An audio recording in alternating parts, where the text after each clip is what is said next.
"Behind you," she replied as she turned to go. I wheeled around with the hose in hand, which was not easy, by the way, and closer than I liked, a dozen zombies were moving in, already halfway across the street. I sprayed them, and as they fell, I turned back to the courtyard of TCBY. They'd regrouped and were coming again. I looked around to see that she'd taken a position across the street up on a barrier that surrounded the federal courthouse grounds, watching. My girl wasn't going to give up on me. That was when I did the most foolish thing I think I've ever done. I let go of the charged hose and ran for the other one that was lying a few yards away. An unmanned charged hose is one of the most dangerous things in the world, and I knew this from watching television and internet videos of these things.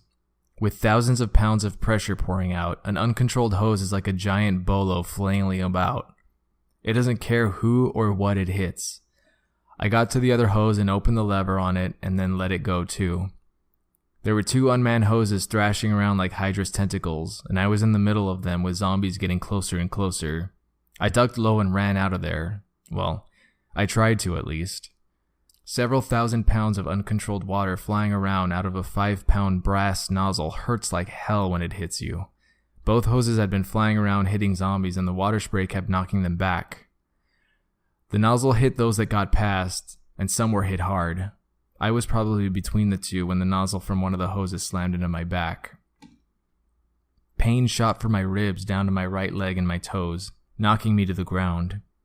I never stopped moving, I'm proud to say. Flat on my belly, I started crawling. I dug my fingers into the pavement and any other handholds I could find to pull me out of there. I was on the top of a section of the first hose when something splashed on the ground near me. One of the dead had been knocked off his feet and thrown not 3 feet from me. He was on his back, his head pointed at me, but he didn't see me, so I redoubled my efforts to get out of there. I was almost past him when he rolled over on his belly to get up. I could almost bend my right leg again, although it felt like 1,000 needles were sticking me, and it tingled like nothing I'd ever felt before. I heard him groan, and I took a moment to look back and check his position compared to mine. I was happy that I was safe from him. The distance was enough that he couldn't just reach out and grab me. That was when one of the nozzles clipped me in the head.